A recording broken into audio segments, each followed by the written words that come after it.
Okay, so we have changed our meeting format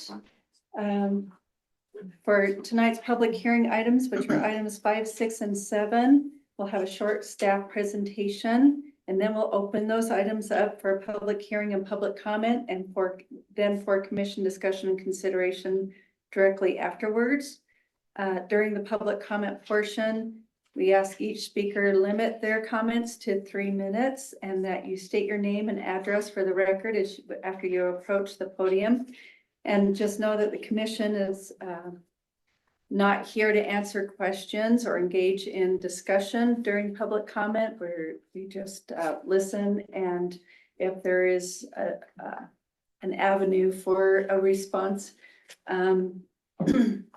we could possibly discuss your question during the commission discussion and consideration portion. So for the first,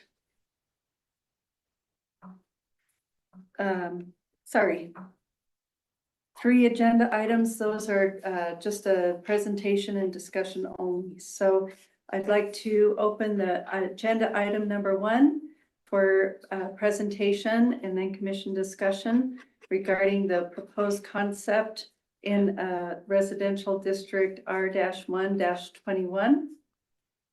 We will begin with, we will begin with the staff presentation for agenda 1, and then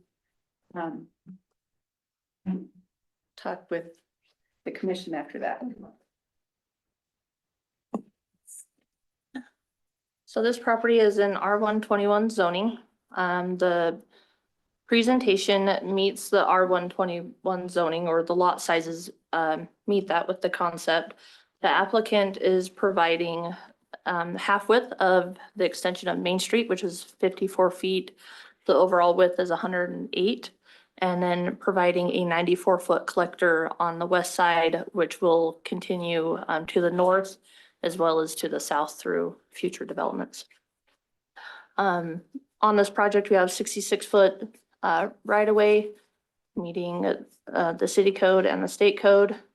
And then just to ensure there's questions on, access on some of these lots. And Larry, correct me if you're wrong, I know there's been a few concepts on this. Are you proposing this, or are we just staying with We're staying with that. Okay. So. Have we seen this before, or is this just the first time? This was presented as a PUD in 2024, and prior to that, with the PUD, it was ultimately tabled by City Council. It did receive a positive recommendation by Planning Commission, tabled by City Council, and noted that they would prefer to see this just stay half-acre lots. And so It was proposed at 1/4 acre, right, under the PUD. there were some smaller 1/4 acre townhomes, things like that. So it was a very nice layout with open space. Okay. So under the residential district of R-121, that is a half-acre? Okay. And then they'll provide right here a future connection to the northern property that we'll discuss later on today. Okay.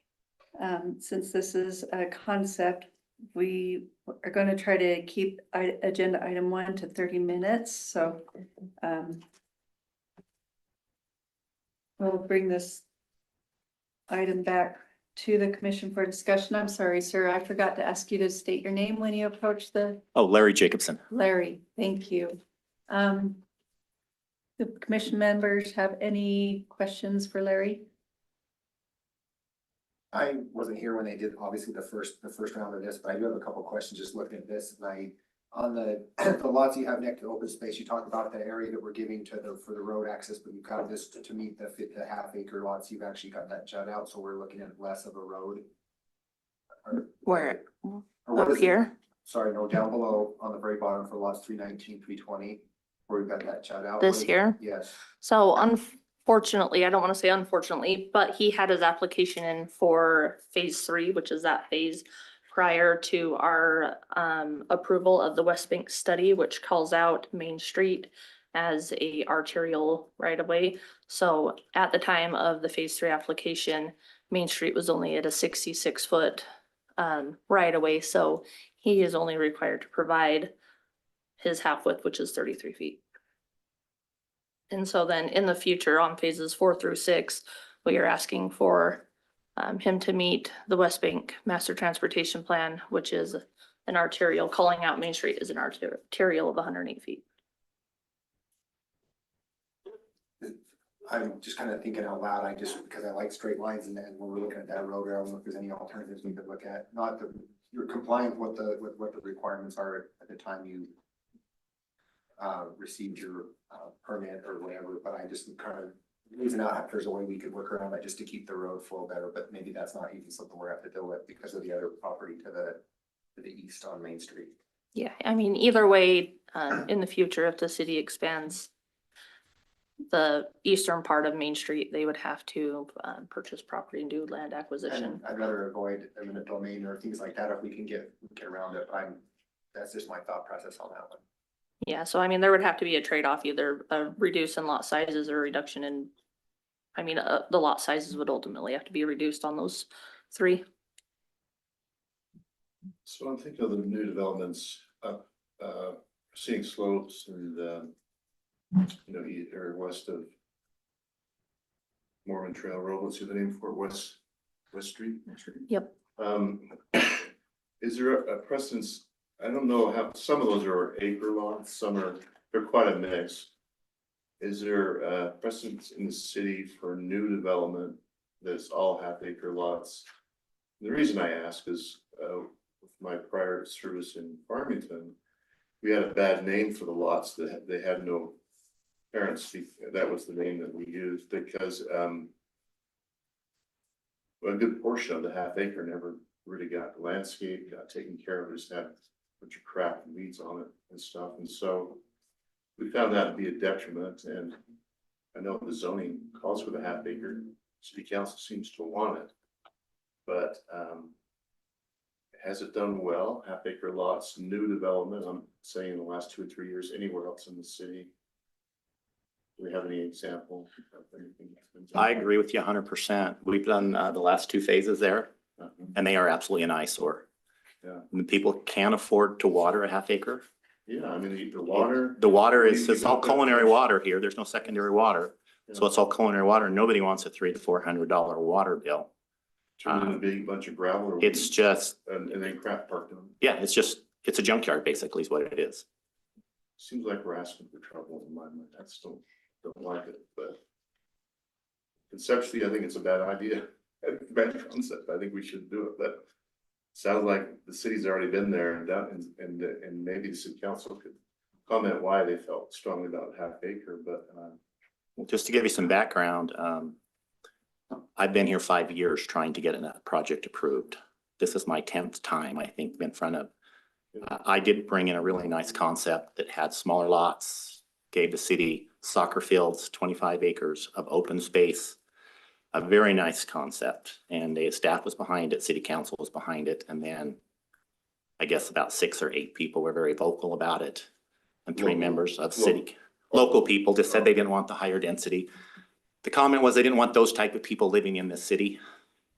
so you're talking quarter-acre lots? We were talking some That's smaller pretty ones, sad. some quarter-acre, some smaller ones, and some townhomes.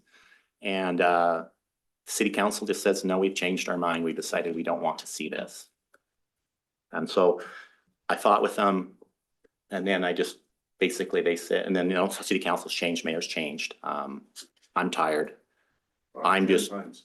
I'm going with this half-acre lots. I agree with you. It's going to be an eyesore. There's weeds. Nobody puts their yard in. Nobody fences it off. I mean, we had secondary water in Farmington. You don't have. We do not here. Not up that high. There are other parts of Grantsville that Yeah, have there's it. a few. Yeah. Or older. Hmm. It just seems odd to me.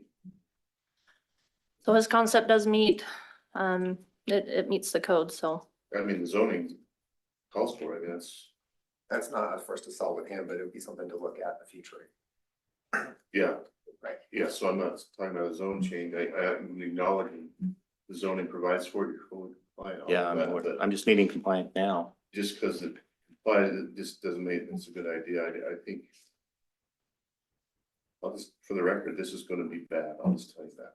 Do you have that other concept? So It's not gonna look I mean, good. does not really matter, but show them what Do we you had want, proposed. are you guys wanting to see? I'm the curious. other? You want to see what Yeah. we had Not that it proposed? matters, but I'm curious. I mean, we were giving the city 25 acres of open space and 2 soccer fields. And If it's pickleball easy. courts. Is this a HOA managed? This one is not, because we have 10 acres, so it's the city's responsibility to take care of all the tumbleweeds that are gonna roll around through there. Did you have a plan for the open space on this concept? We're just gonna work with staff. I know some of the comments have been, they want to see native in there around. It's mainly a drainage. It's kind of a drainage that runs through there. There'll be a walking trail. And some, just native vegetation is what it'll be now, and it'll be dedicated to the city. Can I ask you a question? I'm going back to that, the comment I had earlier. I know you've messed with that you're trying to meet the half-acre requirement. I get that.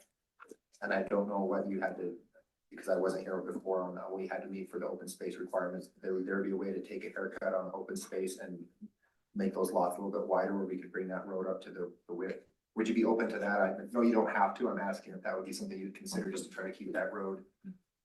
I probably would say, with my experience with the city, I will say no. The way they've treated me in the past.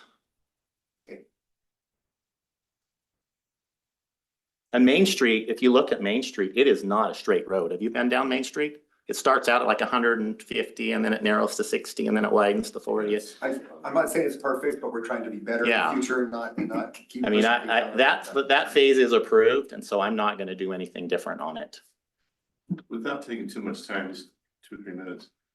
10 times, what's been the controversy? What's been the back and forth? And you only have 2 minutes. It seems like everybody's on board, and then some people change, they get another city council, and then they get 6 or 8 or 10 people that don't want it. And it seems like the city council listened to them more so than what was best for the city. Some of the people that we sold homes to in the other phases were against the 1/4 acre lots, and they live on a 1/4 acre lot. But this is kind of the concept we originally heard proposed, something similar to that. I mean, This was What do you really think they're gonna do? The maximum size of the structure is 20% coverage. I think I saw that in the zone, right? Mhm. So 80% of your half-acre lot is gonna be no structure. What are you gonna do with it? I guess this seems nuts. With no culinary or secondary water. some people do put in an RV pad, some people, Yeah, but and you're up in- talking, Up in North Star, they park 5 RVs in some of them will have homes. I'm sorry, there's 5 trailers in some of those homes. yeah, there will be a lot of abandoned cars. There'll be a lot of cars there. I mean, the price point of these homes it's somewhere in the 600 to 700 range. It's kind of stretching it for a lot of people, and they just don't put their yards in. If you look in Cherry Grove, just across the street, which are all half-acre lots, I'd say 30–40% of them actually have their yards in over the last 3 or 4 years. And that's what's The just gonna, 1/4 acre lots are having trouble getting their yards in. yeah, some of the 1/4 acre lots are too. Smaller than that. Yeah, some people do. Some people come in and put a nice RV pad and build a shop, but I would say the majority of them cannot afford it. They just can't afford to water it either. And that's the other thing, the amount of water that is required for this is ridiculous.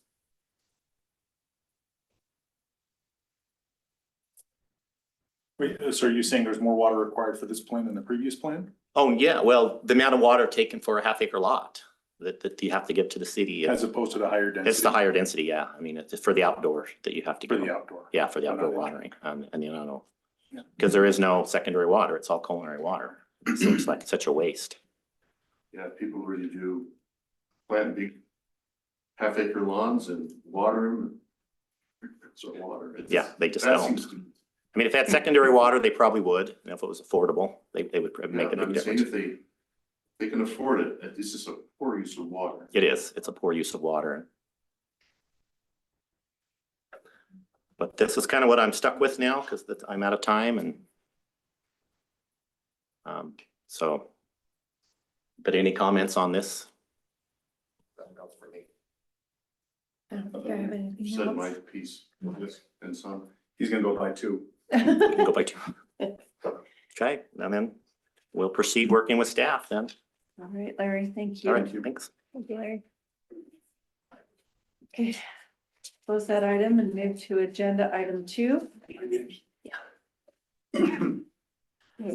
So this is a presentation and discussion only for proposed master development agreement for Mac Canyon subdivision. It's located approximately near Mac Canyon Road and SR 138. And we'll open up for the staff presentation. Okay, so this is Paul Linford. He's the developer, and the Paul Linford. property in the orange will be the property that we are discussing today. I felt like, you know, is it the chicken or the egg that I put forward first? And so I felt like presenting the development agreement first before the rezone presentation was the right thing to do. And, you know, we can go back and forth. So what the MDA does is it solidifies and it holds Paul to a concept that he has proposed. So the concept meets the R112 zoning, as well as it does have half-acre lots, and I'll get to that concept here in a minute. It is meeting our roadway standards. It has the connectivity to where it'll connect into Sunsage that was just presented previously.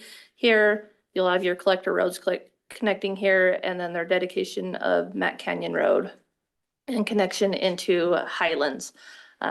What the MDA is saying is, we are allowing you to rezone to R112, but you have to provide all the open space with the ball fields as well as the commercial, and you cannot change the layout or the density. And if anything is changed, then it automatically reverts back to the R121 zoning. And so this is something that typically would go through a PUD if he's in the R121, but because he's matching the R112 zoning and he's giving you that without going through the PUD process, it made sense to go with the rezone with a development agreement saying, this is what you have to give the city and we're not giving you anything else.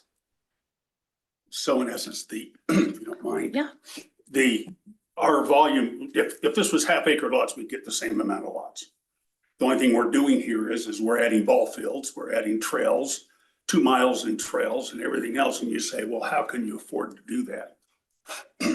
I did a survey on your thing, please, I just don't mean to, but on your yards. In the areas that do not have do not have irrigation water, 35% of those homes that have been 8 years or newer do not have something in their front yard. Do not have something in the. No, they have got landscaping in their front yard that they take care of, meaning that is actually irrigated. In the backyards, it's only about 15 to 20% of the people have anything growing back there. Most of them now they put in gravel for the whole backyard. So what we decided to do here was we decided to come in, put all 1/4 acre lots in, but take that exact amount that we would have to do and take the difference and put it into 3 ball fields and have open space and parks. We believe we'll make more money, get more money out of these lots with restrictions on not being able to park 4 cars in front of the house, with not having 3 RVs in the, if you go over there, and that's something that Larry talked about, and he's got a good point, go over there and look at the area around this. And, so what we decided to do is try to do something a little different too. And that is, we'll go with 1/4 acre lots, come up with the same amount as if they were half-acre lots.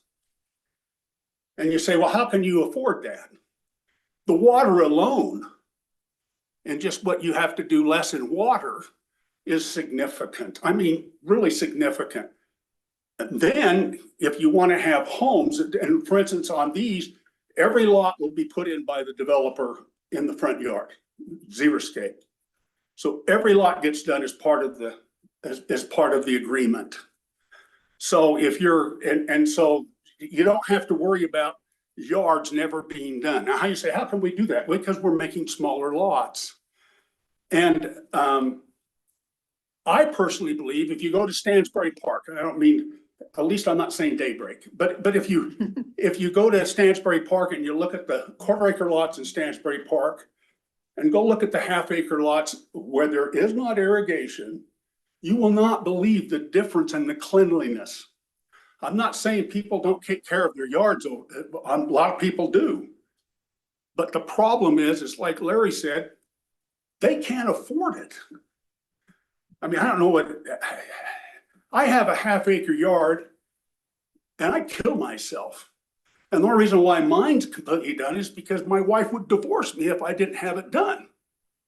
So for me, this is a solution where people get ball fields, they get open space, they get trails, they get everything. So anyway, I've talked enough. You're fine. So this MDA is the recent development template that you guys and city council approved recently. And then here in Exhibit D, we do solidify that the approval of the agreement is the approval of the rezone, but effective immediately if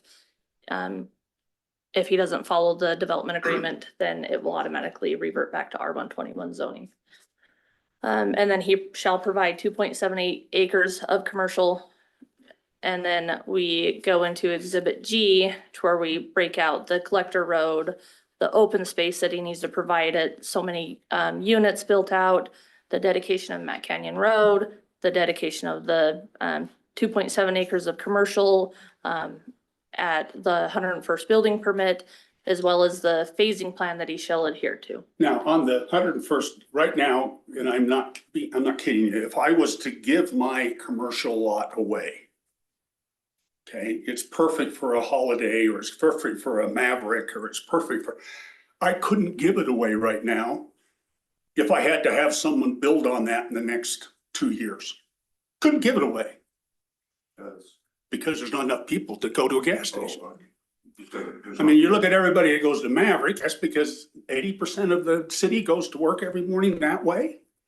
So until the other stuff gets built, so the only thing we're saying is that it's gonna be probably 6 to 8 years before anyone is gonna be able to pencil that. We put the commercial in because we felt like it was an advantage. And then with this though, we couldn't give it away. Because Maverick or anybody will not build something there in 2 years because they'd be losing money every single day without the cost of the land. So I'm asking that to be changed from the development agreement. Let me tell you something. We want to sell it as quick as we can sell it, but I can't sell it.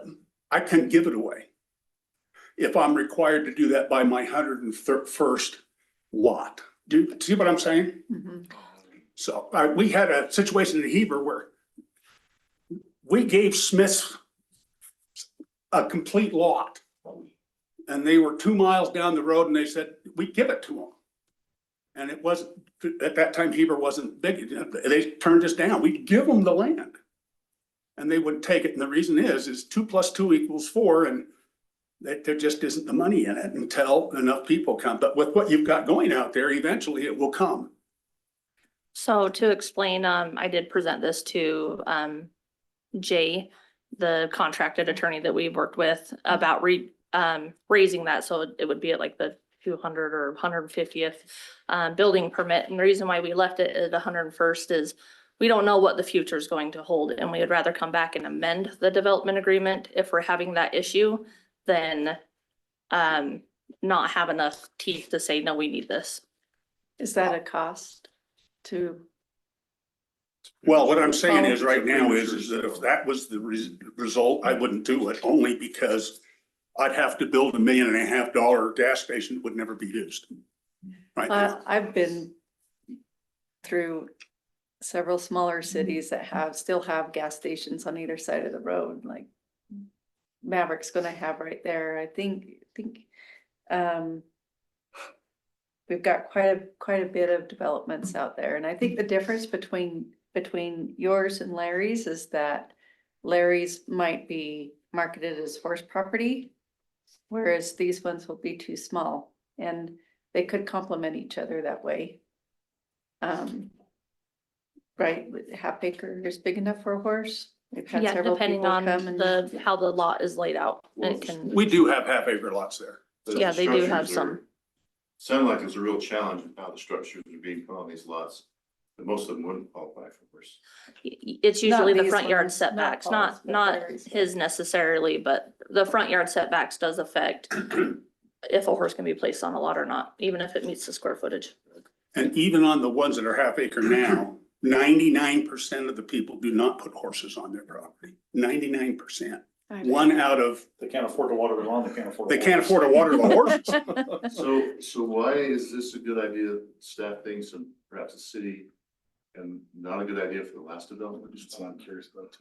There's no townhomes on this one, is that the difference? I can't speak for council on why Larry's was denied, but that's also not the one we're I talking mean, does this about. have a chance? I mean, if they denied the other. Well, I would have put quarter acre lots. I could have got another 70, 80 half quarter acre lots if I would have put lots on the whole thing with the 2 ballparks, the 3 ballparks. But because I didn't think the community would allow it, we came up with the best of both worlds is as well. You don't have to pick up any more density by going from half acre to quarter acre, and you get all this open space for the community to walk and to play ball and to do everything else.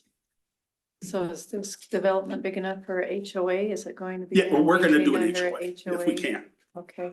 so that we can control At the least the front cars yard. and the RVs in the back and that kind of stuff. Will the HOA also maintain the parks? Not, the big parks would be done by the city because that's in the park and recreation, but the small ones, yes. And the detention basins, would they be maintained by the HOA? As far as, it'll be natural, but yes, we'd have to keep it clean.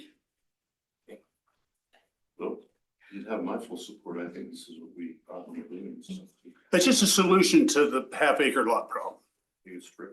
I think it's worth saying too, though, not that it matters a lot, that just because something's xeriscape doesn't mean it's gonna keep looking nice, because that weed barrier wears out and people don't buy Roundup, and so then I think, and in my experience, xeriscape turns into a bigger mess faster than.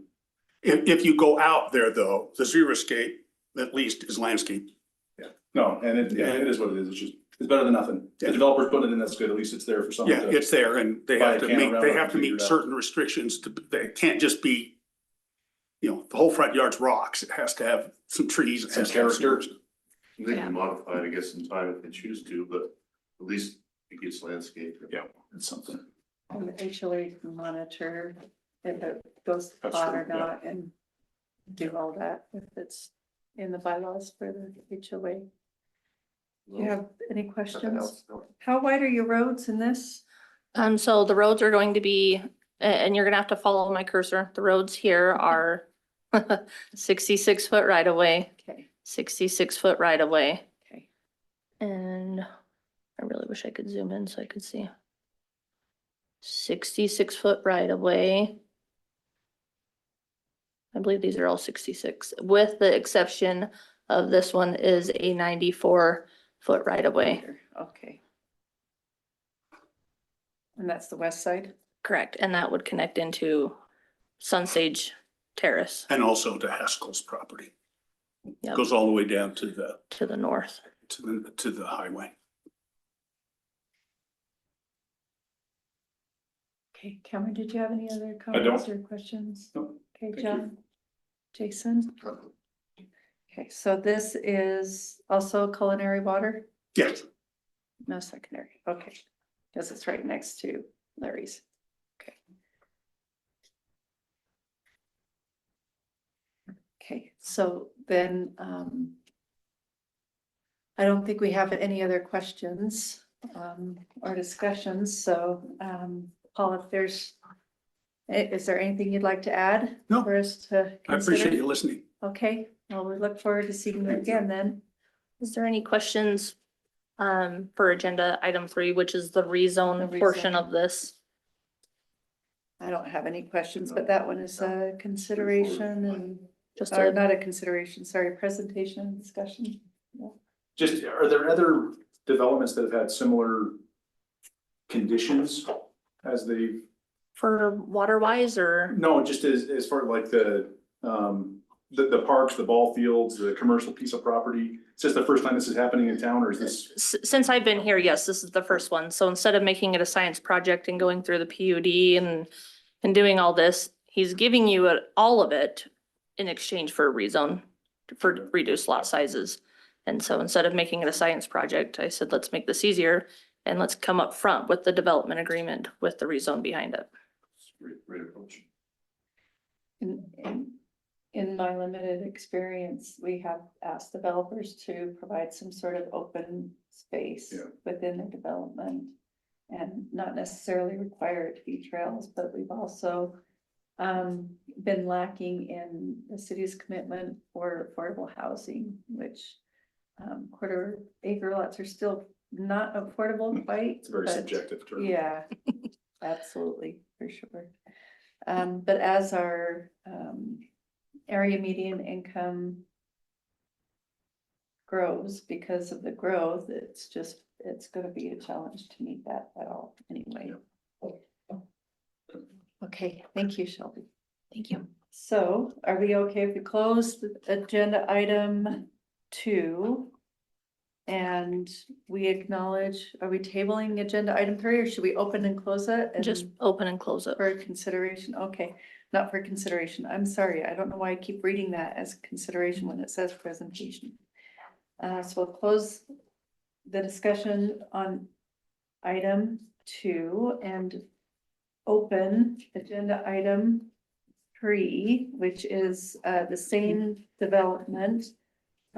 Consider under a discussion for the rezone from the R121 to R112.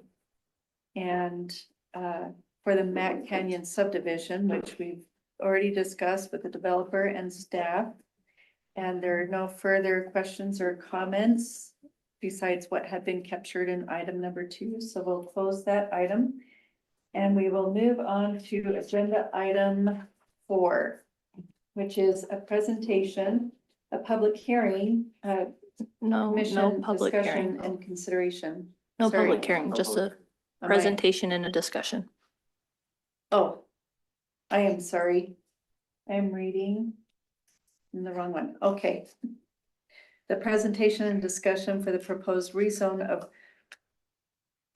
parcels. You don't have to 0 read it, I just don't have to read it? agenda item 4 for Agenda discussion. Item 4, that's great because I get confused with all those numbers.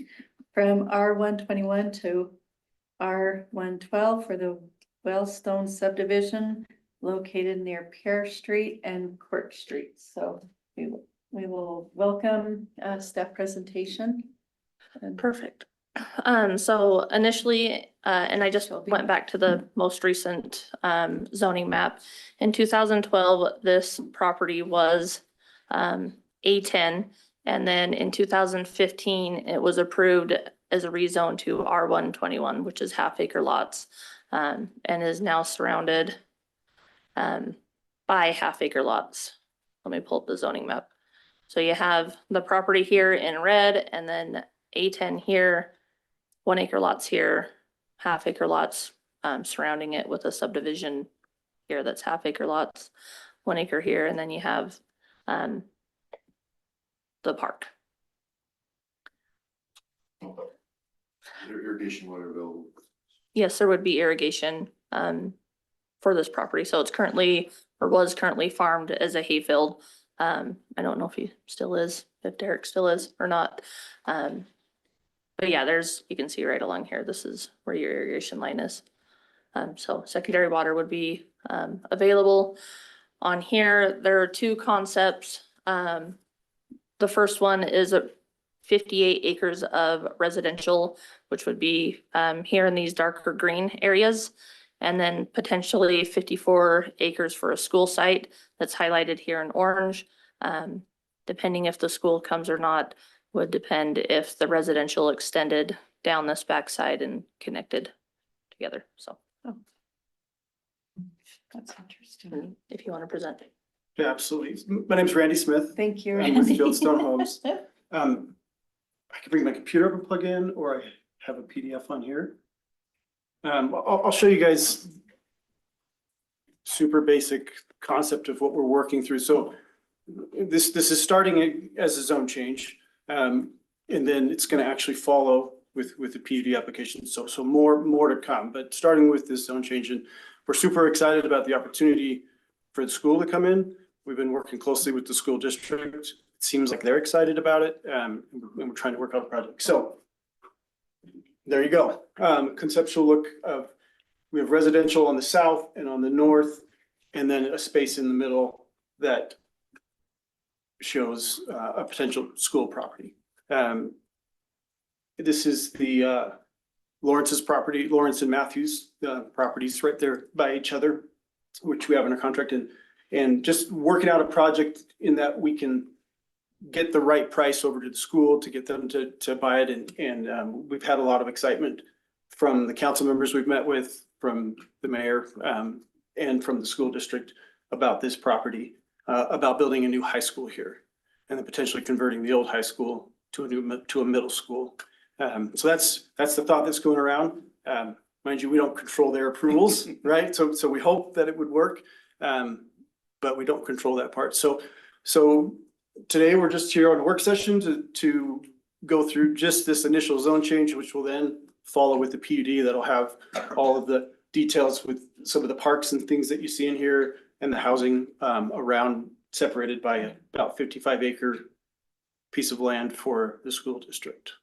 I guess I should mention the school district, they do have money to acquire the land without having to go bond or any of that. They will have to bond before they can build a school, but they do have acquisition funds. So we're just hoping to act on that fast while they still have that ability. Or they have the money. Yeah. So happy to answer questions. We have the second slide on here, which just shows shows one of our large lot products that we build.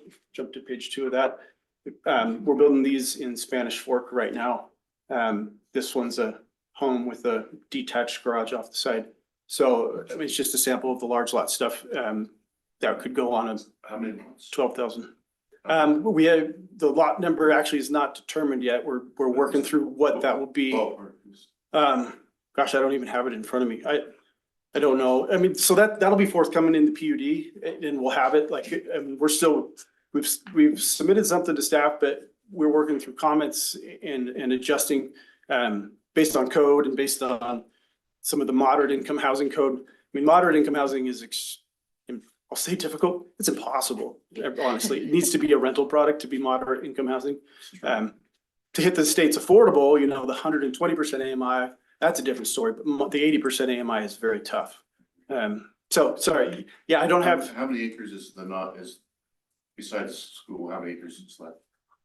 I think it's like 55-ish. Yeah, I put it here. It's So approximately 80 58. or 100 lots.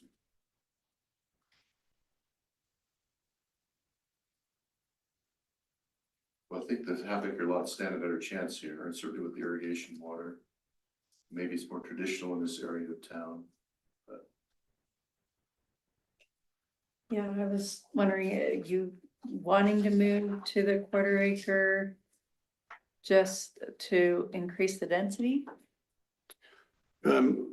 We're always on an effort to increase affordability, attainability. Those are even terrible words now.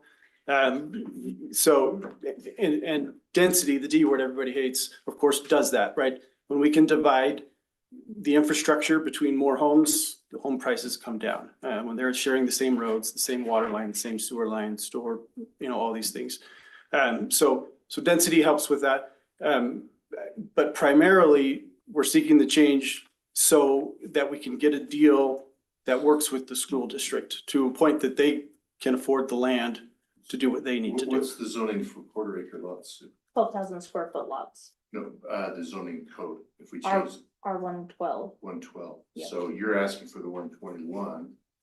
It is R121. We're asking for the R112. Oh, pardon me. Got it. Okay. Yeah. Sorry. Yeah, good clarification. Yeah, all right. Great. So there's 200 houses on either side of the school. And that Quirk and Willow streets are narrow as all heck. We have a house that puts up Christmas lights the Christmas show lights right there on Quirk. Like the best one in town, does that happen right there? The best one in Twilla County, probably, and I love it, but you take your life into your own hands driving down that road in the dark because people turn their lights off and you can't see them until you're right up on them, and there's not enough room for the, I'm pretty sure there's actually a road dedication on Quirk. It's widening, so anywhere we front that we would give additional width in order to create the future condition of that road. I don't know off the top of my head what it is, but of course, we'll work with the city on whatever's needed on that. It's planned to be a 90-foot right of way and currently it's around 66, so. It would need to be expanded and then, like South Street would need to extend through and then, they have Hollywood down below that would need to, extend through, and so they do have quite a bit of, dedication, that would need to come through here, like we have, Night Green, Street that would need to be dedicated through. Do you provide that? Yes. Yeah, that's in our plan. And those, as we come back with the PUD submittal that you'll get to review, that'll have all those details with the development agreement and things with that. Yeah. so the 108-foot wide, is that 90-foot with easement on either side, or No, it would be a 90-foot right of way. with the, Public utility easement? yeah, So the public utility easements are for the lots, so they'd be inside the lots. what about the egress, or what do they call just the, Sidewalks. Yeah, so you're gonna have your park strips, your sidewalks. and that's the all 90. in the 90 Yeah. feet? That's a lot, that's 400, 200 houses on either side, at least. So, I mean, based off their PUD concept, they're asking, for a total of 324 lots Total on Total. those two sides? on altogether, and so that's not, That's not 400, but it's not No. 200 either. So you have a range of lot sizes that you're looking at. We do, right? yeah, They're all yeah. Gonna be. Yeah, we're considering, we would want to do a mix, not all of the same thing. Provide variety in the community, provide move up opportunity, all those, all the good parts of city planning. And even with the PUD, when we bring it, you'll see, well, there's actually two different plans that have two different unit counts, and one is saying that, yeah, the school is in and they're gonna do it, and one is, no, the school's not in, so we're gonna show building homes through that area. But the goal, and we're anxious, is to get the school involved on this site. So it seems like they don't have a choice to probably build at a new location if they're gonna do it. So, I mean, you can't tear down the existing, it seems like they'd have to do it. Well, yeah, I would expect that they would need to find a new piece of land, whether it's this one or a different one, right? I would expect they would not do a demolition and rebuild, because you can't do that over a summer. So I suspect you're right. Yeah. I was just thinking out loud that, I mean, considering this, I don't think we should be considering the school, like, I get what the sales pitch is, hey, approve this because we're gonna be able to put a brand new fancy school on this property potentially. Whereas I think the question for us needs to be is this the right move regardless of the school? Just thinking out loud. That's a good question. Yeah. Because there's a lot of property that we can put a school in a lot of places. Right. I think it's a good question. I think it is still a good idea. Yeah, it is a fair question. And we kind of went to the council with the same thing, like, do you want a school year? And the sentiment from the council was, this is a great location. We would love a school here. And then the other part with the council talked about is, how do we create a partnership with the school, or do something like what they did in Nephi? It's called the Field House. Like, the school uses it, but it's also like a rec center, right? So it's dual use, and there are conversations about Use that. all the buzzwords that people want to hear. But those are hard things that I don't control. But I'd love to, but, right. So these are the conversations that are happening, and how they happen. And whether there's funding to do it, those are the tricks, right? And we can only do our part. And I guess we're creating a plan that says, hey, this is the part that we can do to help hopefully make the school possible. Is this like a half mile? Maybe old school. It's. I don't know. Yeah, it's about a half mile, cause we're just on the verge of a mile up there in South Willow. And So you have a Part of- school here. they have the elementary, which is new school. Then you have the high There. school. mean, There's, I will admit that there is not much inner city property to build a new high school on, but schools bring noise, traffic. I'm thinking of plays and parent-teacher conferences and. Marching Willow band on being Saturday at- morning and to me, it's fantastic. Can we put a condition that you have? But I have a high school kid, so that we have to do what? You pay for you pay for the football field as well, you give the school district a deal on the property and you. And we build them a football. And you build a football field? I don't know. How nitty gritty can we get here? Well, This is just a concept. they would build a football field. I mean, I guess that's a school district negotiation, not ours. And honestly, this is just the first step. Really, I need to get the PUD in front of you guys. But the zone change is coming first. So, What's your time frame for this development? we would go as fast as we could, as fast as we could find The reason I'm water. asking as part of this is that you look at, I imagine bringing a school in would bring the funding, so a lot of your infrastructure and everything would get funded by the school coming in and bringing some of that, so there's a synergy by you doing I think that versus. we that, will but be you gotta before go the along. school. I really suspect we would be before the school. The school may buy the land, but before they build, because they'd have to go and bond and get a bond approved and get funds in, design a school, build a school. So I suspect we would be building infrastructure to support the school more than the other way around. So does that impact things as far as your schedule, whether they decide to go in or not? I know, like you're saying, yes, we'd hold this land if they say they want it, then that impacts what your design looks like. Is that going to change your schedule if they're like, we don't want it? I'm just curious how you say as fast as you can, but that yeah. also changes what. Yeah, if they don't want it, so we, with the PUD, we'll provide an alternate plan that says no school coming in or no land dedicated to the city for rec center, whatever it might be. And it'd just be a separate plan that's just housing, and we would move forward with that alone. If we could get an approval on it. So would it be a different time frame, or would it still be the same kind of time frame you're looking at, just as fast as you can? Yeah, no, either way, we would be going fast. And I know that we would be in front of the school just because of the time that it would take them to fund the design and building of a new high school. If I could interrupt for just a second, the school district has said the soonest they would bond for a high school is 2028. That's assuming that it passes, and then a build out for a school is a minimum of 3 years. So there's just. a Sorry, I didn't even recognize you. You're at the school board, right? No, you're She's there. the mayor. Oh, you're the mayor. I'm sorry. I know I was Oh, in the man, meeting. you messed that up. Yeah, screwed that up. It's really fun. All right, project's off. I'm sorry. Oh. Mayor, you Don't be didn't state your sorry. name for the record. Mayor / on the school board. Are you guys Yes. wanting to see the PUD layout? As long as we don't get into the woods of looking Yeah, at roads. I hesitate to, like what I showed on the previous slide, like I hesitate to show it because it's changing. And I don't want to get caught up in the weeds on that until we actually submit something to you. Is there any Yeah. more zoning that needs to take place for the school to be there? Zoning, Typically, no.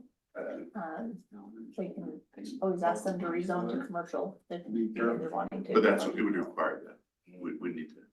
It would require zoning that would support a school. Yeah. If it's not allowed, and I can't remember off the top if it is, but if it's not, we would just change the zone to the one that allows the school, But we need to do that. if that time came. Okay, thank you, Bill. And we're happy to He's put on the that school board. into our PUD application. School board. If only he lived in this county. Luckily, for us, he works here. That's good enough. I just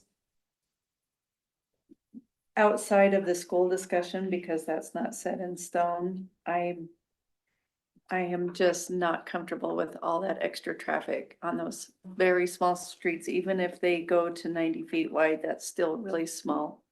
And if you add in a school, it's just gonna cause problems, because we only have those two streets right there. Yeah, well, you And can be throughout assured, the like, whole town. if we come in or the school comes in, I mean, we're gonna build to the full city standard, whether it's a local collector, and provide traffic studies to say it works, or if it doesn't work, we'd have to solve it. I mean, that's on us. That's our problem to solve.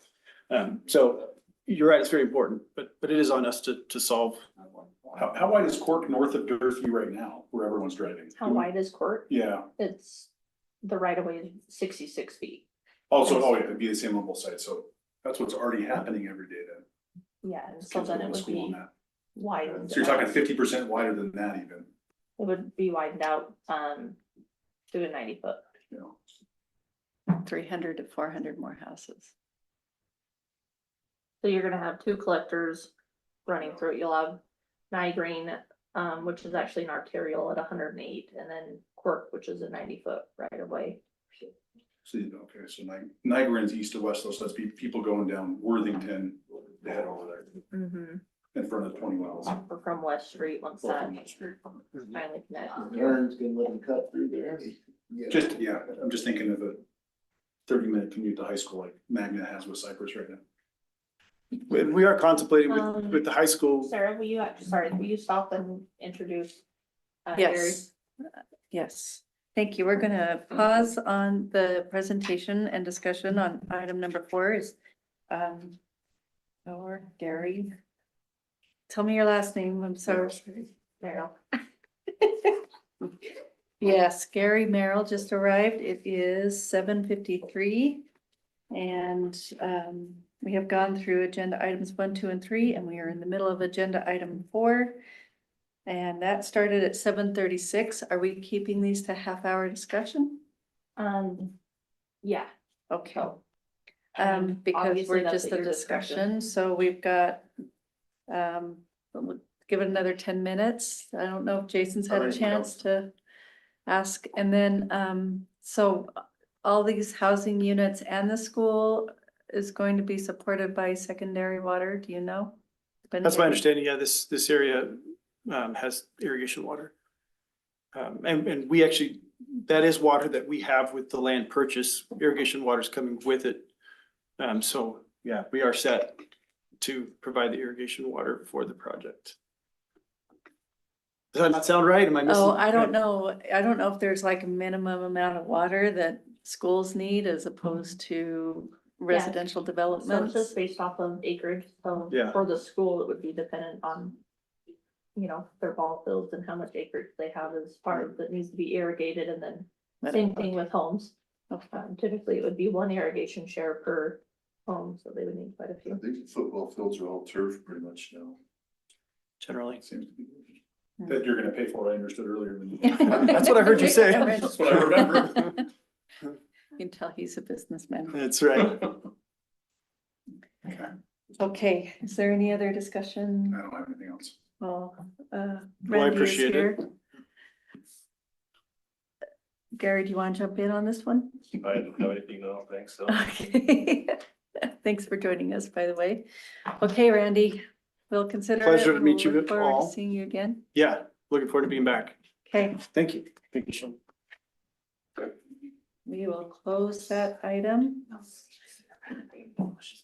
And we will move on to item number 5, which is the presentation, public hearing and commission discussion and consideration of the proposed Dave Christensen single lot development and private lane at approximately 417 East Durfee Street. So we will ask the staff to begin the presentation. Yeah, sorry, I'm just getting this pulled up. So this went, the single lot development went through the DRC review, and was approved. So this single lot development has a private lane, which is different than the private street. And then it is platted because there is just slight dedication on Durfee Street. I think it's like 7 feet to get the 90-foot right of way. And then we have our fire turnaround here, and then the private lane does meet the zoning ordinance. I was hoping I had a better view. as far as the right of way width, things like that. So this one is good to go, but in our code under, chapter 24, it does require approval from planning commission because it is platted, as well as the private street requires approval from planning commission. So Did we discuss flag lots in our zoning and our code or anything? We haven't had that It- discussion. it is, not preferred that way, but this lot was already established, before this, and so, I mean, there's really no restriction. So. Gary, you want to jump into this one? Don't mean to put you, actually, No, you're put you on the spot, just because you're late. I think the only thing that worries me about this is just the future of Durfee Street and how busy it is, and then putting another house. I know it's a private lane, but putting another house on Durfee Street. I can see. And within 10 years, I think Durfee Street's going to be just as busy as Main Street.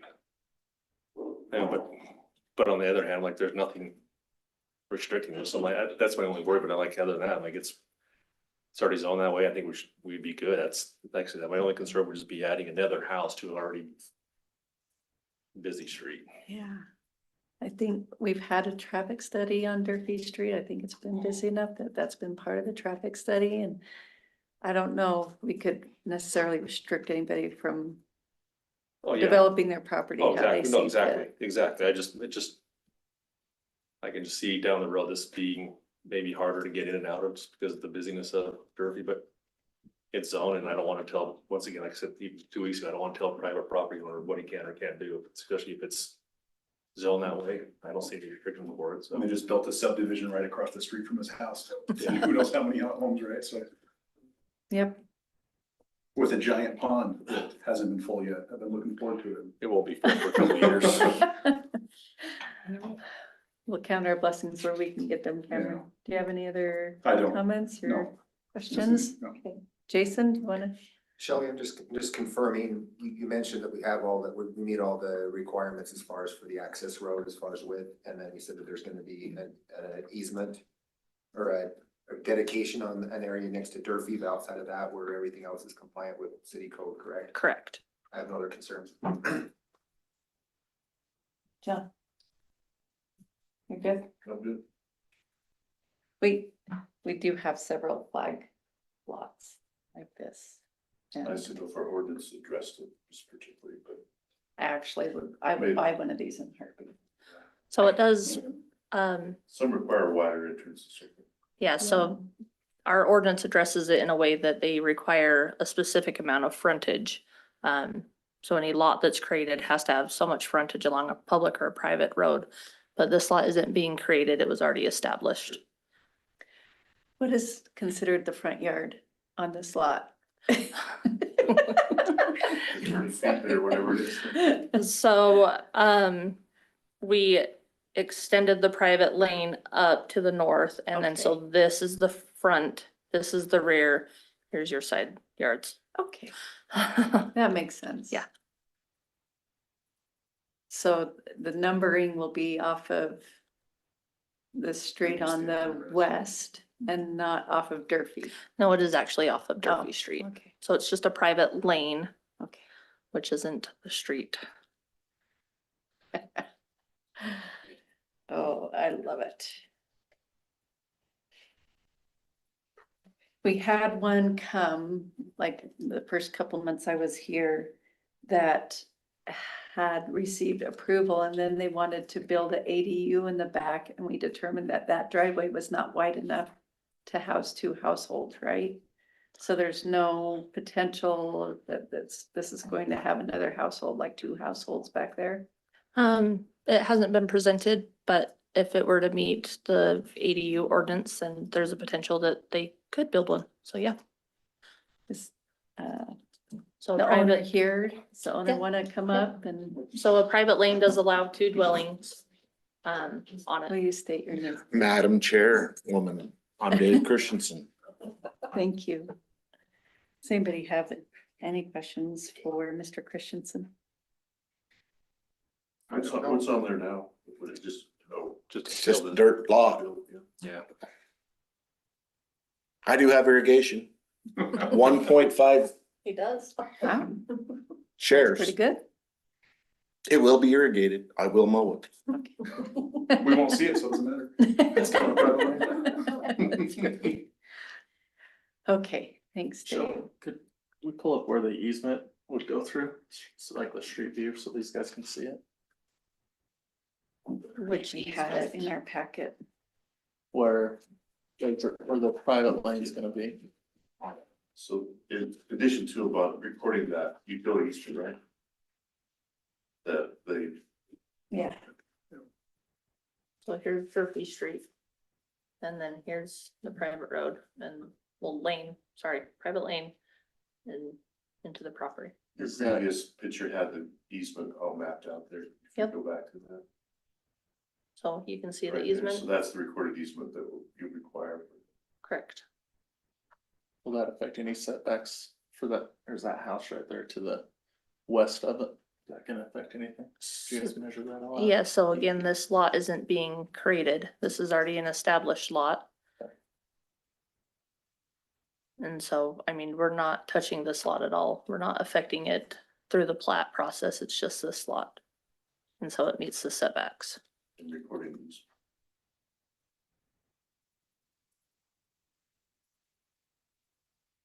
He's just showing these other lots for reference, because we do require the surrounding lots to be noted. This is carrying, right? So adjacent landowners have a chance.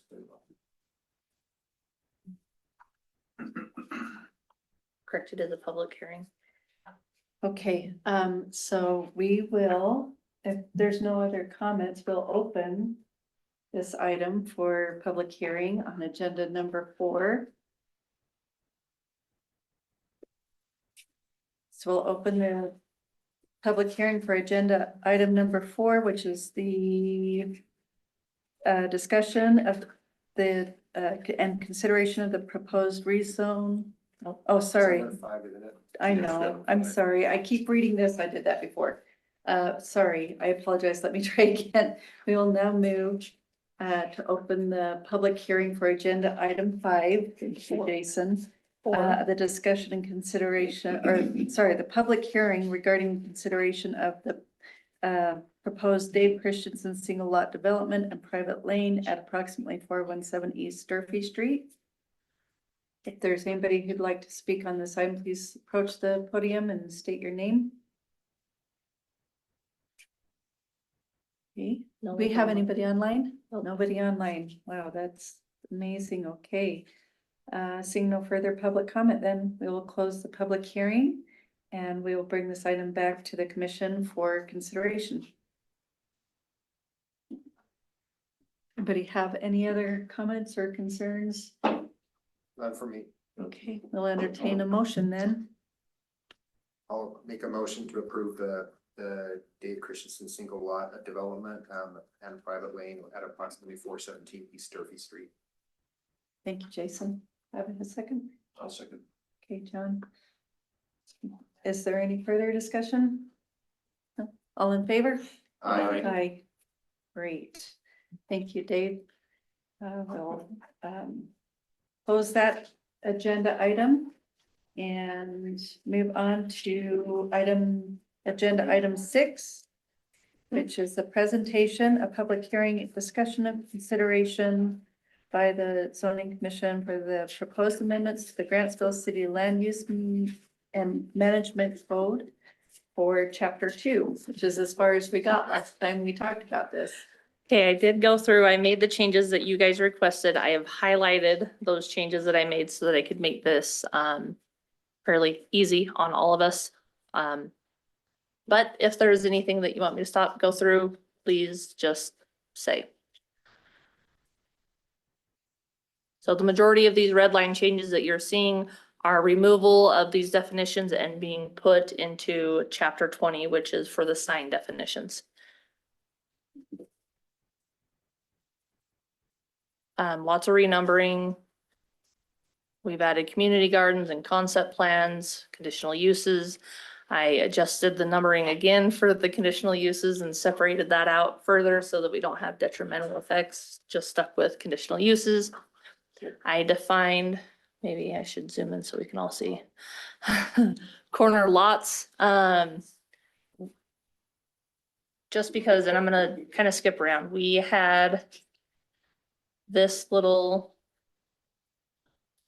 concept right here that says a front yard and then a street side yard.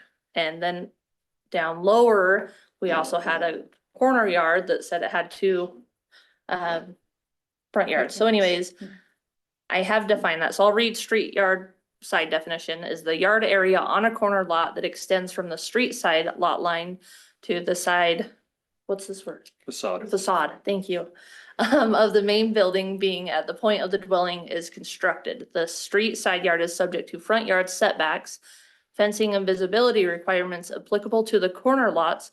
For the purpose of setback calculations, the required front yard setback shall apply to the designated street side yard. Thank you. And then I'll go back up to corner lot.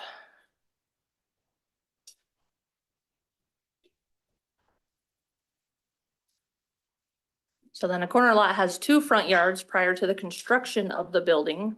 Upon construction, the front yard adjacent to the dwelling's primary entrance shall remain the front yard, and the second front yard shall automatically convert to the street side yard for the purpose of the setbacks, fencing, landscaping, and all other yard-based regulations. The required front yard setback shall apply to the designated street side yard.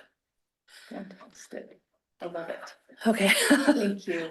Almost makes too much sense. It was a little rough. We can draw this conversation out, Cameron, if you want to stay with one. Okay. Then it was requested to add deviation, so I've added a deviation, which, and I've also added a variance in Thank here, you. so we could define both. That helps A me. deviation is a limited case specific departure from a numerical or dimensional zoning standard that may be approved administratively when the requested relief is minor. Does not alter the essential character of the area and does not undermine the intent of the underlying regulation. A deviation may only be granted where strict application of the standard would create practical difficulty due to the physical characteristics of the property and where the requested reduction or modification remains within a maximum administrative deviation allowed established by this code. A deviation does not change the zoning density use or any standards. So this would go to the Board of Adjustments when someone asks for a deviation for lot coverage, or they want to build a shop at 15 feet instead of 25 feet that their setback says. So that's what a deviation would apply to, is the Board of Adjustments. And then we define the quadplexes, employees for conditional use permits. Okay, family food production and the raising of large, medium, and small animals. And so I played with this a lot, and That's a lot of it's like making salad out of mud. So, That's green. so the raising or keeping of large, medium, and small animals on adequately sized lots in appropriate locations for family food production or personal use, including the keeping of horses. And we can remove the keeping of horses. I don't know. No, I like it. So for large animals, horses, cows, etc., at least 10,000 square feet shall be provided for the first large animal, and each additional animal shall have an additional 2,000 square feet of open area. That meets the code. The medium animals, pigs, sheep, goats, etc., at least 1,000 square feet shall be provided for each medium animal, not to exceed 6 medium animals per half acre. So this was another issue that you guys wanted addressed so that someone couldn't have 15 medium animals on a half acre lot. Yes, perfect. Small animals, rabbit, poultry, at least 100 square feet shall be provided for each small animal, not to exceed 6 small animals in any combination per half acre. And then setbacks from dwellings, no animal shall be allowed to come closer than 100 feet from any dwelling, including the applicant's dwelling. Gross land area shall be used to calculate required area. So things that we did add are the combination per half acre lot. We did restrict that, as well as restricting 100 feet from the applicant's dwelling and the gross land area shall be used for calculating required area. We have experienced with code enforcement and animal control the raising of animals in the house. Oh, Or, you know, right on the property. So that is up to you guys. If you want to restrict that it needs to be 100 feet away from a home. Now, here's the detriment or the impact that does. That reduces the majority of the lots from half acre on down wouldn't be able to have an animal on the property if it needs to be 100 feet from their home. Wouldn't 50 suffice for the concern that you're experiencing? It's, again, that's definitely up to you guys, so. I mean, it wasn't in the code before, it's something that we can completely remove. I like, go ahead, Jason. I think one of the things we're dealing with growing as a city, you've got neighbors, if we start reducing that number. Having raised, like, for example, pigs really concern me, even 100 feet, raising them with my kids, those things are not the most beautiful smelling animals. And so if you get a neighbor that close, you're gonna be running up against things, especially even male goats as well, but I'd be hesitant to restrict that distance down, but I think as we grow as a city, we're gonna have to look at how we address this, and people that have larger animals might have to look for larger lots and not have to be on a smaller half-acre lot. I just don't see it being super feasible anyway, but as we get more built out, it's going to be something people are gonna have to manage better as a city, I think. And I'm more specifically talking about, never mind, I thought that said including, just kidding. Just kidding, it's fine, don't touch it. So could you differentiate between the smaller, I'm not following all the animal sizes, but I was picturing smaller animals that wouldn't need to be 100 feet, rabbits or whatever. Well, yeah, so I mean, if you read, the red line here, it says, you know, we actually reduced it from 500 square feet, that they originally needed down to 100 square feet per animal. But the 100 feet from each dwelling, was already in there. We just included it in this. But some people raise rabbits for meat, and rabbits are stinky too. Yeah, Okay. So just the wording a little bit, no animal shall be allowed to come closer than 100 feet. Are we meaning their living quarters? Or if someone wants to bring their pet in? The way that reads says So they're you can't living- come closer. their living quarters, so like, Okay, if and that's this what I think is- you mean, it's just yeah, if this is a house, we have to go 100 feet. to where the barn or the coop or whatever is. Yep, and that's where their fence can start, and then we do 100-foot, you know, So should radius we add here. that to the language though, just because it reads kind of funny, like my daughter can't bring an animal closer than 100 feet to the house. Oh, it says dwelling, I'm sorry. Yep, you're right, setback from dwelling, setback from dwellings.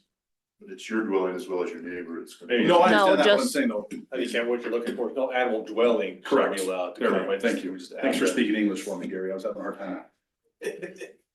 And then the other thing, just, I like how it is, the first one on A, it says 2,000 square feet of open area, but then B and C just say per half acre. So are we talking half acre open area, half acre lot? It would be per half acre of open area. So I think just for consistency and to make sure that's not. If I got a half acre lot, I can do whatever I want. It's open area. Yeah, I it's mean- Specific. Sorry, I'm just highlighting these so I remember. Because there's a visible force field. You can't bring the animal closer to my house than 100 feet. No, it's just saying their living Yeah. area. Okay, that's great. I would just go back to what I said last time in the statement paragraph. I would just exclude including keeping horses, because we covered that in the very subsection A or the very next subsection. I think it's just, once again, I think it's just redundant language.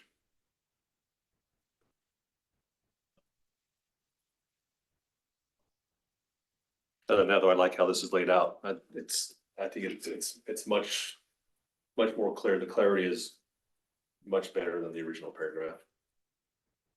Done a good job, Shelby. Mhm. Thank you. I was looking forward to horse burgers at Tooele Valley. It's the way it was worded before. I would be surprised. So street side yard again is just coinciding with corner, side yard definition, that this would now be convert to the street side yard.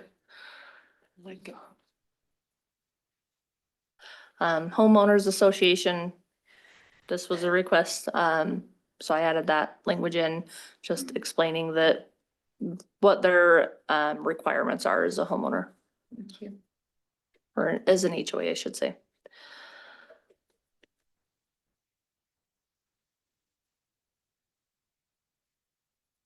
And if there are any specific ones that you want to talk about, just let me know and I'll, When was this last revised? And this kind of major way? a long time ago. Yeah, I don't know. We've just been piecemealing it.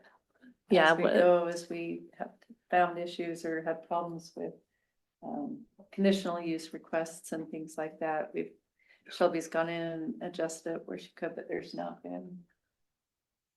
Before Shelby, right?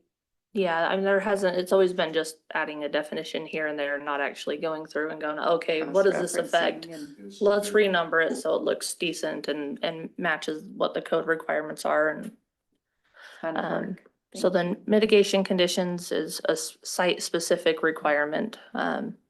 This could affect or be utilized for a conditional use permit, site plan, things like that. Love it.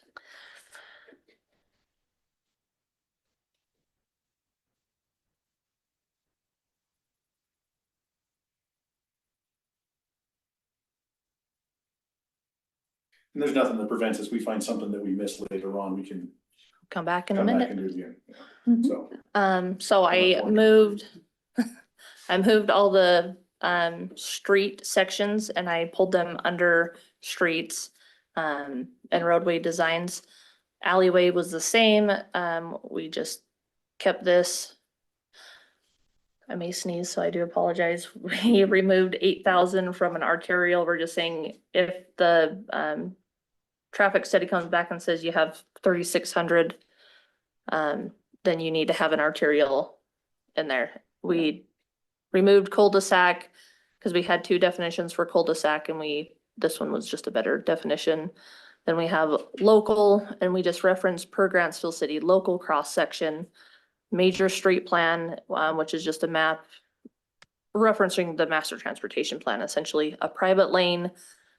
We've kept, the only thing we added is a private lane is not considered a street. And then a private street, we removed all this language out of here because we have created a cross section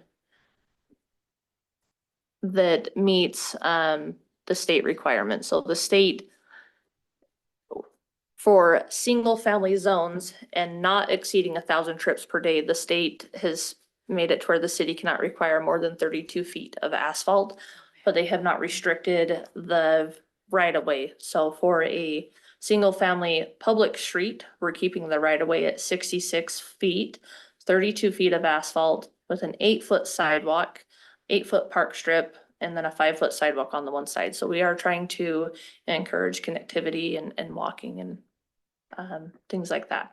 And then for the private street section, which initially referenced a 54-foot cross section, we've actually just pulled that language out and asked for a 60-foot cross section, which is 32 feet of asphalt, a 6.5-foot park strip, and 5-foot sidewalk on each side.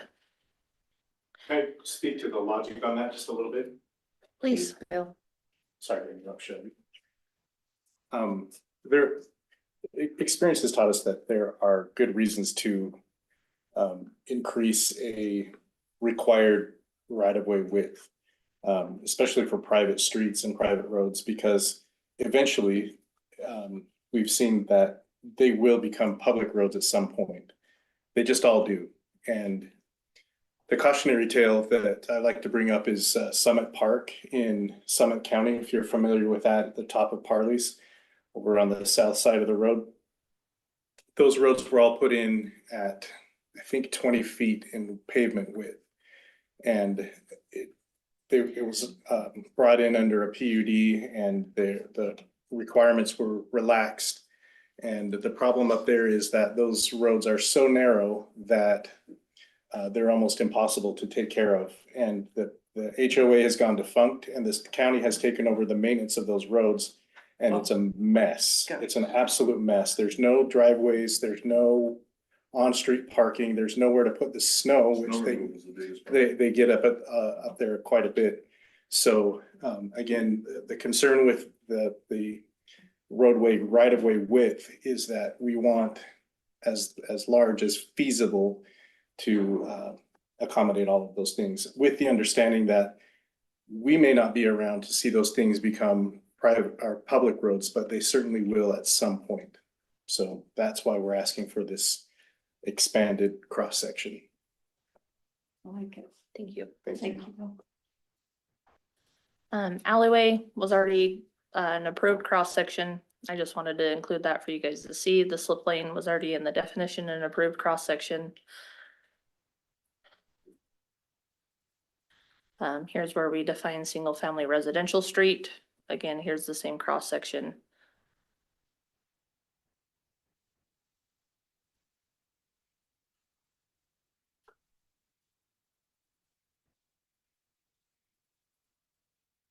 And no other. And then this is where I removed the front yard because we had a front yard definition, but we just said yard front so that we didn't have to renumber, so. And It's for Yoda. did we look at the definition for variance? Or, yes, we did. Yeah, we did. Okay, Yep. thank you.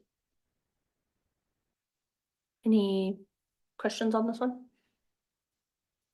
And we're recommending these changes to the city council. That's our vote. Yes, I'm asking for consideration after the public hearing. Okay, any other comments? Super, thank you, Shelby. We will open the public hearing for agenda item number 6, the public hearing of the proposed amendments to the Grantsville City Land Use and Management Code, Chapter 2, definitions. Anybody here like to speak on that? Is there anybody online? Nobody's online. Okay, seeing no public comment, we'll close the public hearing and bring this item back to the commission for discussion and consideration. I'd like to entertain a motion. I'll make a motion, but I think we need to, Can you specify the just changes to family food production? but our staff recommendation, I move that the planning commission recommend, give positive recommendation to the city council. The adaptation of the proposed amendments to chapter 2 is definitions of the Grantsville City Plan. What's the name of the section though? The Chapter 2, family food production. I'm trying to, family food production, chapter 2, family food production. new definition 96. Definition 96. Yeah. Of the Grantsville City Land Use Development Management. Fantastic. We have a second? I second. Thank you, Cameron. All in favor? Aye. All right, we'll close that item. And then we will move on to the agenda item number 7. That is the presentation, public hearing, discussion and consideration of proposed amendments to the Grantsville City Land Use and Management Code for chapters 4, 6, 7, 8, 9, 14, 15, 16, 20, and 21. So the majority of these changes come with the amendments to chapter 2. And I will be quick. We have not gone through these before. Due to We didn't get to length them. of the meetings. On chapter 4, initially we had this depiction with approved park trees. Mhm. And it just didn't make sense to have that in there when we have those requirements in chapter 9. So what I did was just remove that tree list. I didn't know how to make it green. That's great. No, Driveway considerations, we did change. Sorry, I did a lot of before and after because we did adjust like the numbering on these, just make them clear.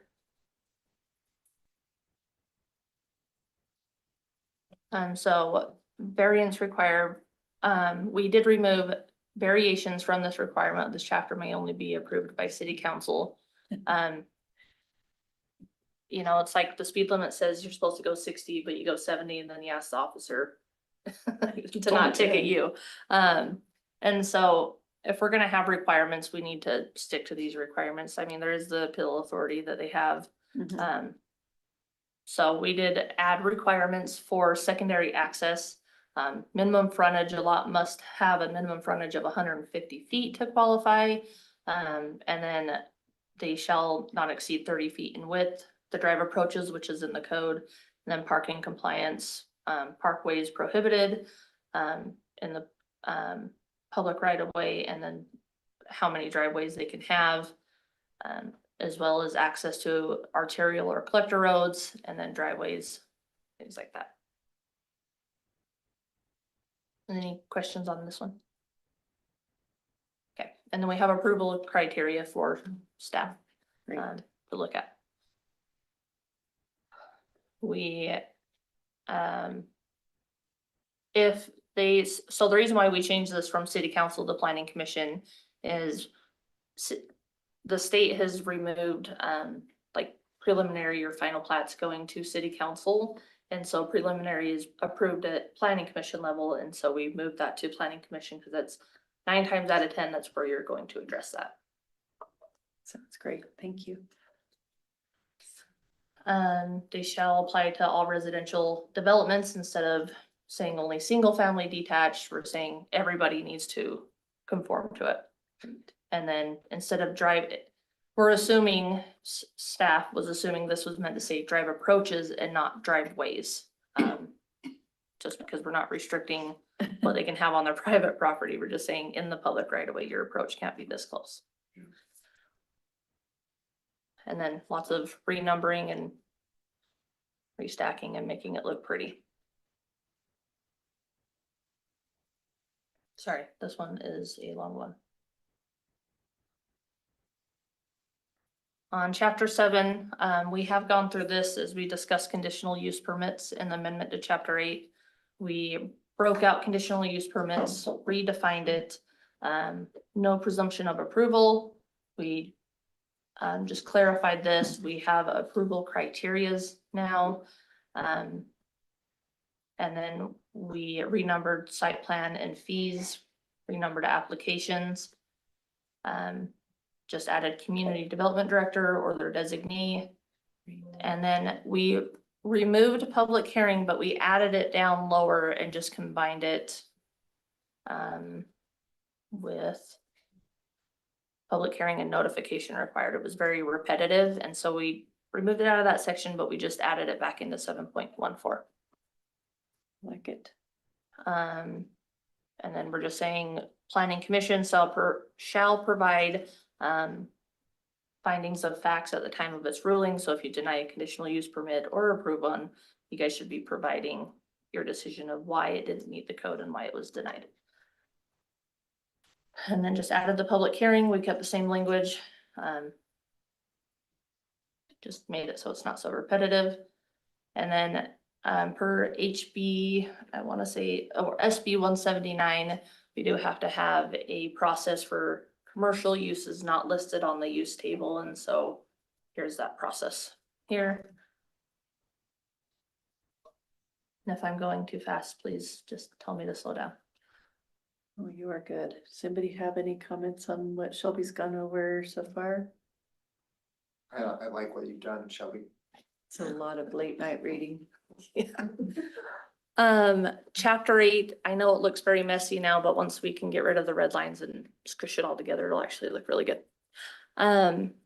We just really clarified and redefined the language and added requirements for home occupation, which was also defined in chapter 2 definitions.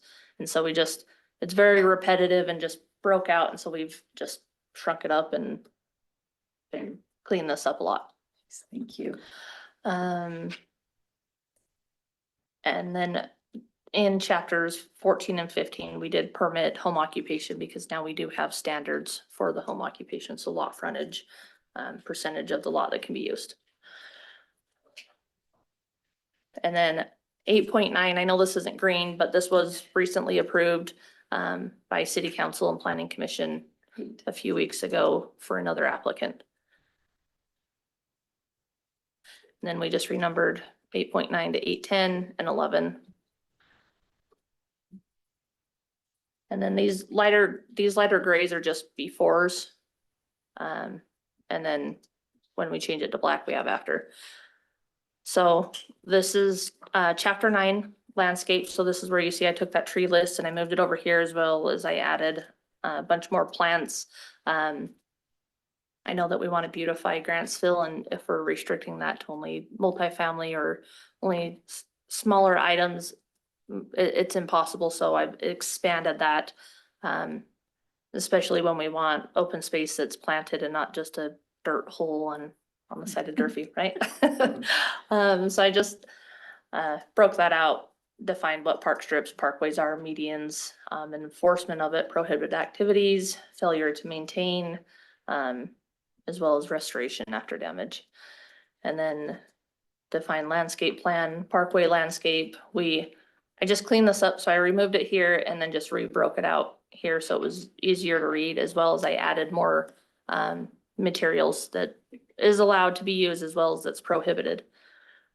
Same thing with this table. This table is here and I just broke it out instead of having a table. So to meet the code, we added 9.57. Instead of it saying notes, we just put applicable standards, which just felt like it sat a little bit better. Here is the family food production.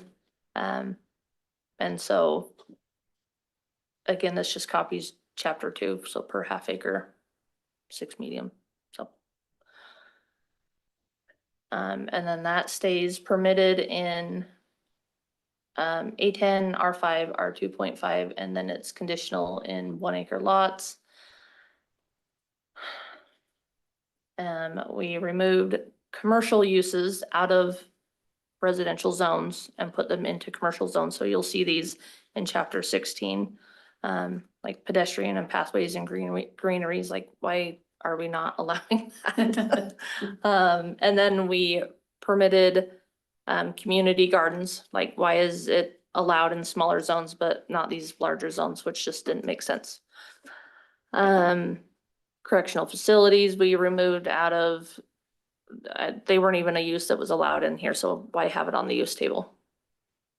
Same thing, small medium animals. One thing that we did remove it out of RM7. While, you know, from Clark to Durfee Street, a lot of that is RM7.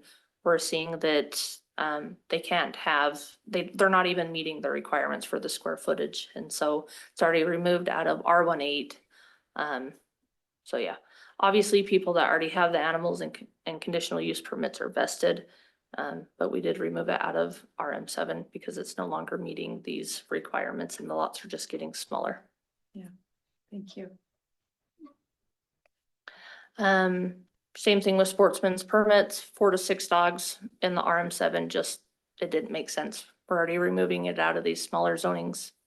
It was already removed out of R18, and so it made sense to remove it again out of these smaller zonings. We did leave, however, rabbits, ducks, chickens, hens only, no roosters, and turkeys. We left permitted in all the zones. And then I just added, just so it's referenced, micro entrepreneurship is conditional use in the RM7 zoning, which is where that was initially allowed. Great. And then we pulled all of these out and added these into commercial zones, parks and playgrounds. Again, it's something that, why wouldn't we allow that there? Same thing with pathways. Cemetery, we don't want someone having a cemetery in their backyard. Golf courses, is it a golf course really going to be restricted through a PUD, right? Right. We don't want correctional facilities there. And so then I've added these all back in to the commercial zonings that made the most sense.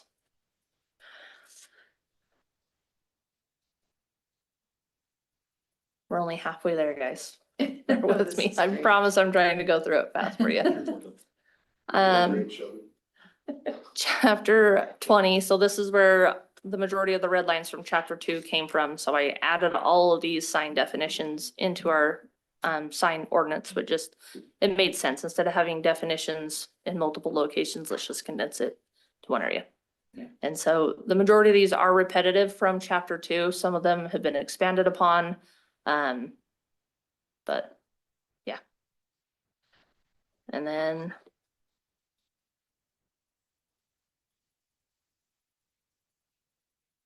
open space requirements. We just expanded it, the poured in place rubber surface, is something that we really want to make sure that we're encouraging around like top lots and things like that instead of, mulch. Mulch you have to break like 3 times a day to stay in compliance, so. That says shall. So are we requiring it on all playground areas that have equipment? Yeah, so the developer, whoever's providing open space with amenities shall install the poured in place. Okay. And then it just goes into explain, colors must be neutral earth tone, pavilions shall be installed with architectural powder coated metal or aluminum construction. Show me on this one, does that also apply to a subdivision that comes in and says we're going to manage this under an HOA, so it's not under city? We'd still require them to have this even. if They it's under need the- to meet city Okay. requirements. Fine. So typically we would review like the park layout, prior to it being turned into the HOA. Now, if an HOA comes in and they want to install one, I mean, that's their own property, that's their own requirements. 21.211 is determination of appropriate process. So just referencing state code, the applicant shall submit an application which meets this chapter. So, and bear with me on this. This one was a rough one to break out. We've actually are proposing to remove a level 3 subdivision, which is 4 lots or less, but requires them to meet all of the requirements, install curb gutter and sidewalk. And it was very repetitive with a level 2. And how do you decide what's a level 2 and what's a level 3? And so we've removed a level 3 and bumped a level 4 up to a level 3, which is now 2 lots or greater. And I mean, someone has to pay for the curb gutter and sidewalk. And so it's, do we have them put it on, or does the city pay for that? And so we actually combined a level 3 and a level 4 together.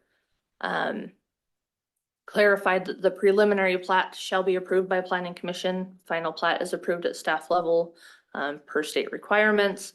A level 4 is now, which was the level 5, is 4 lots or less shall not be required to provide physical open space, which was already in the code, or fee in lieu for open space, but shall be assessed applicable park impact fees. And that was the only thing that we carried over from a level 3. And then a level 5 was here, and then we just bumped it, or removed it and put it under a level 4. So it was kind of hard to read and put together like that for you guys. That's great.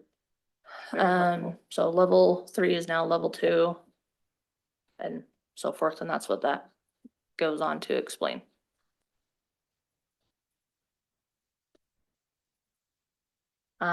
In this section, we explain that culinary water meters shall be installed within the park strip along the lot frontage. Where no park strip exists, the water meter shall be installed directly behind the sidewalk and within the public right of way or utility easement as approved by the city engineer, and water meters shall not be located within private yards, behind fences, or in any location that restricts city access for maintenance. And that was a request from Public Works, so. And then stormwater storage requirements. We are trying to get rid of those beautiful holes in the ground that we look just so much that we love. And we're just trying to have these developers come up with some sort of, bubbler box or something that isn't being covered over or filled in by homeowners. So these side yards and rear yard retention basins are just being filled in, and the land is not usable there. And so we want to see like a dry well injection system or some sort of bubbler box, or something in the front yard, which is preferred rather than the rear yard. So if someone has a rear yard retention basin and they want to change the size or location of it, they have to go through a plat amendment and then they got to engineer it and change it. And so we're trying to reduce that because how do you keep track of that? And enforce that if they're just going in and filling it in. So, Right. The maintenance is a nightmare. yep. And so this is a request from the city engineer. And then I've come across this recently is protection strip or nuisance strip. We're wanting to prohibit these. So there's not that little strip that someone can say, well, you gotta pay me $30,000 to now have access to your land. Or more. Or, yeah. So just prohibiting those. Improvement installation guarantee, this is where we'll get a bond or a letter of credit. And then instead of this being approved by staff, we're actually wanting city council to review and approve these financial guarantees, as well as releasing the bonds for the developers. So Okay, that makes sense. staff's still gonna review it, still gonna create the staff report, still gonna ensure that it's ready to go into warranty and ready to come out. But we're just wanting council to solidify that and approve it. Same thing, maintenance guarantee.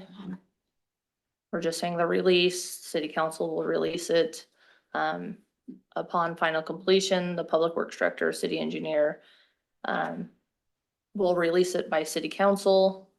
And then this is just saying, just cleaning it up, but the engineer review and inspection fee required under the city's current adopted fee schedule calculated as a percentage of the approved cost of the required improvements.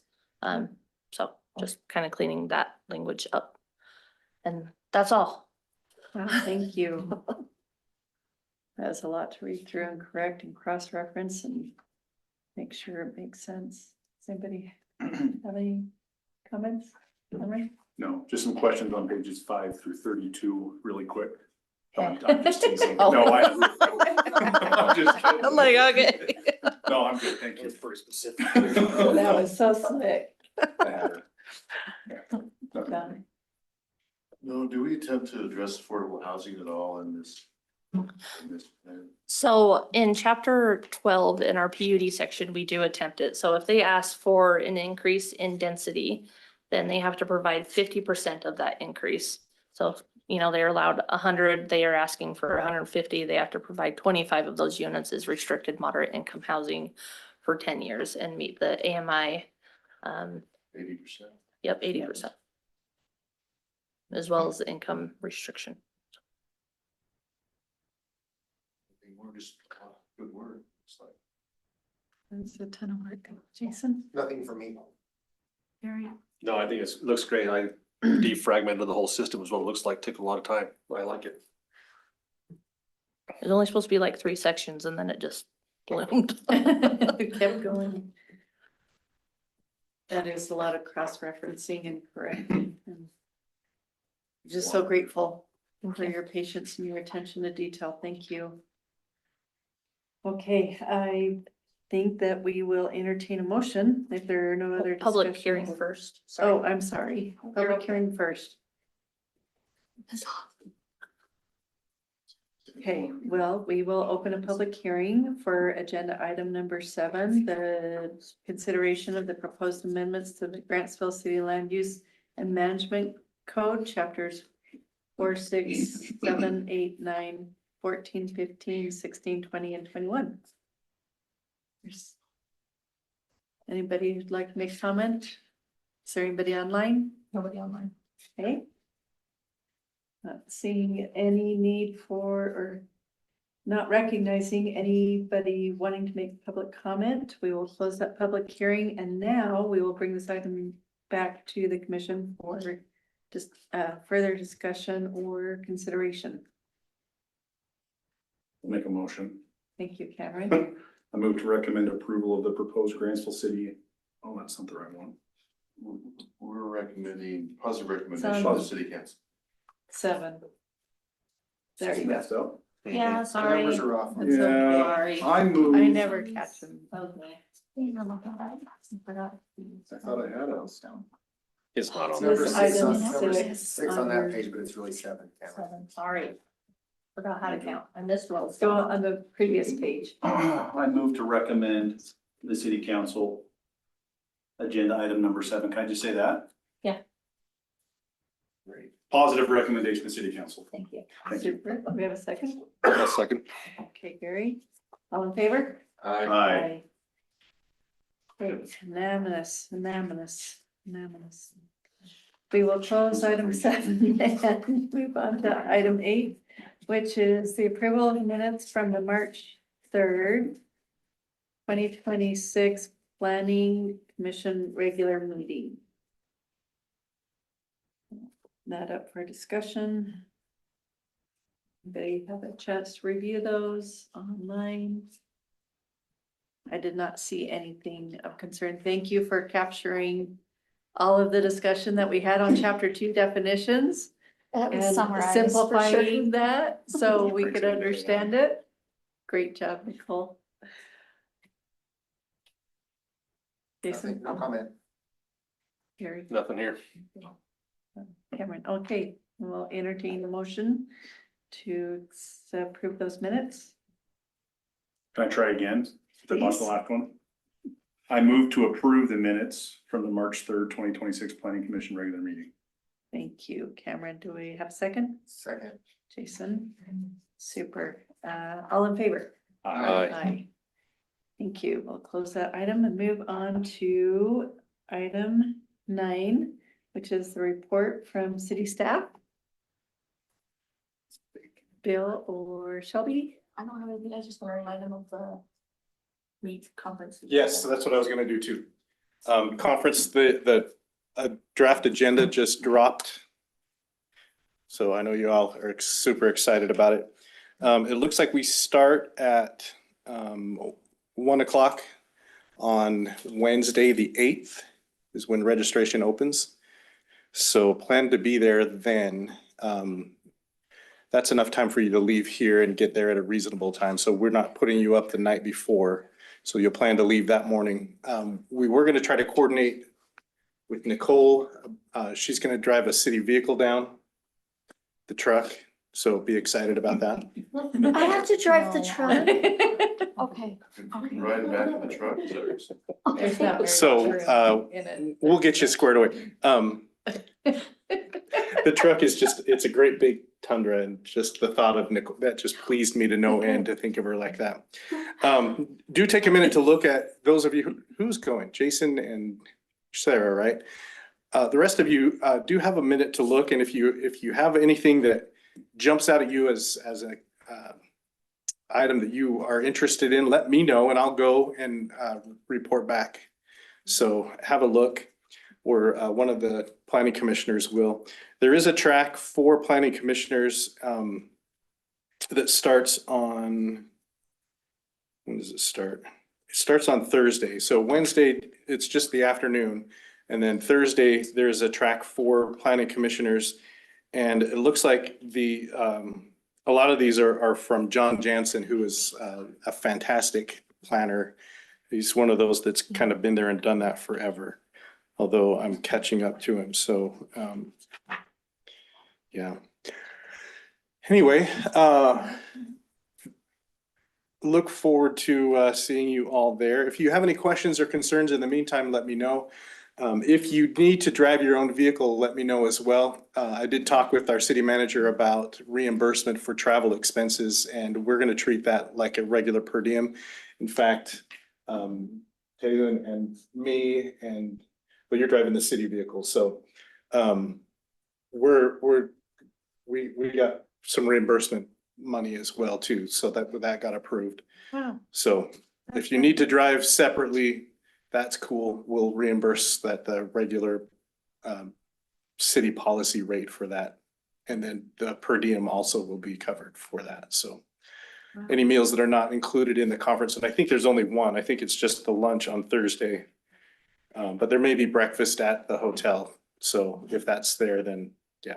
Anyway, if you have any other questions, let me know. And otherwise, we're looking forward to that it's just about 3 weeks. Now, that would be the day after our regular planning commission meeting. So just a heads up on that. That would be the first Tuesday of the month.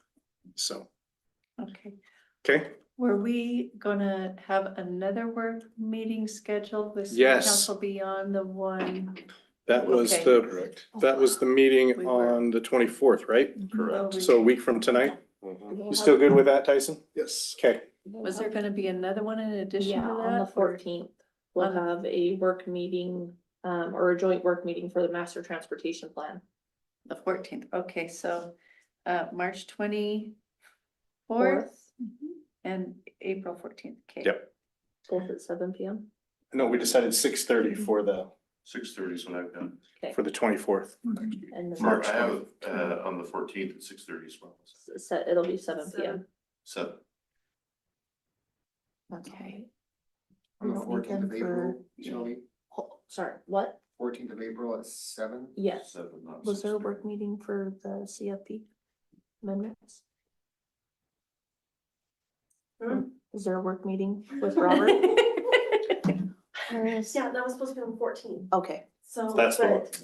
he's kind of pushing back, so we're supposed to talk about it. there may be another one. We'll let you know. We'll let you know. Stay tuned. In Okay. April? We don't know. We don't know. Not sure yet. We'll let you know. Is there 5 weeks in April? 5 weeks in March. Oh, Wednesdays. 5 Tuesdays in March. March, There's 5 Wednesdays in I April. Third and think there's seventh. 5 Wednesdays in April, but oh, not now my phone is. Tuesdays. Because we start April 1st, it would be a Monday, It's a Wednesday.